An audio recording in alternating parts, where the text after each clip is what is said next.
de ano em que a tecnologia se faz presente, a interação humano-computador tem chamado a atenção de cientistas da computação.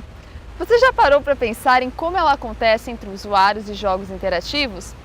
Foi essa pesquisa de Aron Lopes que recentemente defendeu seu TCC com o título Aplicabilidade do método de inspeção semiótica em jogos eletrônicos interativos.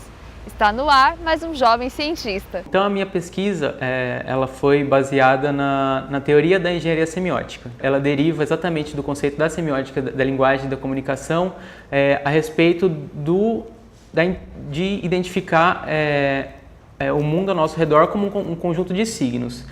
O que é a teoria da engenharia semiótica na computação?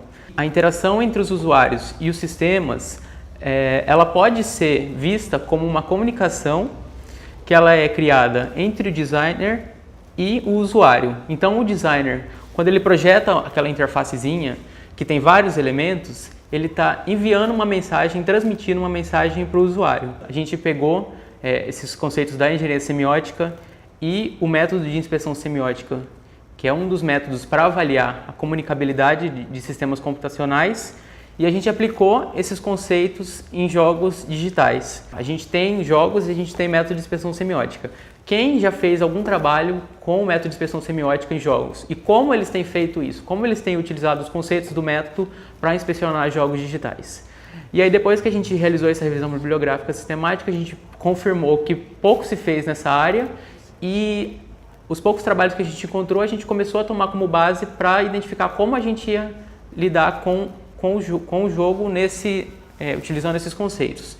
E aí, a partir disso, a gente foi, juntamente com o professor Vinícius, da área de linguagens, a gente foi desenvolvendo algumas pequenas adaptações que a gente sentiu que o método precisava. Essas adaptações, a gente diz que essas adaptações simplesmente surgiram, uma necessidade que a gente percebeu. E, a partir disso, a gente fez essas pequenas modificações no método que se tornou a minha proposta, a minha monografia. Em se tratando da nossa área de interação humano-computador e engenharia de software, que são áreas bastante interdisciplinares, né? Eu acho que outros conhecimentos são necessários e outras habilidades, e o Aron conseguiu também avançar nisso porque ele soube fazer a disciplina de forma interdisciplinar, cotejando com outros institutos, com outras áreas, com outros professores, as suas pesquisas. Jogos que a gente pegou para inspecionar foram jogos com interfaces não convencionais, ou seja, jogos que eram através daquele Kinect que capta movimentos, jogos celulares que utilizam GPS, utilizam diversos outros componentes que não são comuns, são mais incomuns na computação.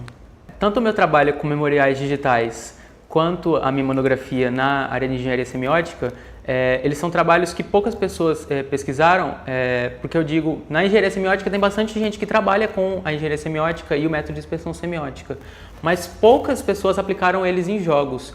E assim, eu costumo dizer que quando a gente vai para o domínio de jogos, de software, para o domínio de jogos, a gente está trabalhando com um software extremo, que ele tem muita imagem, ele tem muito som, ele tem muito vídeo, tem muita coisa acontecendo ali.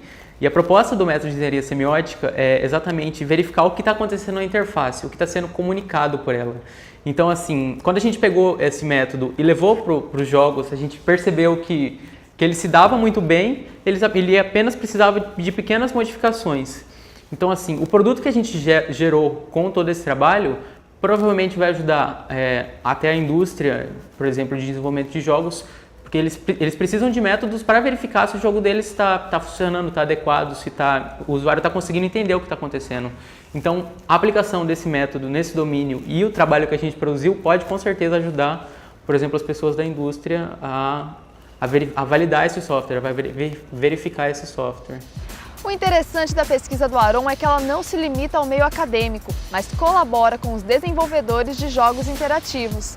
Aron une em seu trabalho a linguagem, o interesse por jogos interativos e seus conhecimentos adquiridos durante sua graduação em Ciência da Computação na UFMT. Se você gostou desse e quer assistir outros programas do FMT.Ciência, é só acessar o nosso canal, youtube.com/ufmtciência. O FMT.Ciência de hoje fica por aqui. Nos vemos no próximo. Tchau!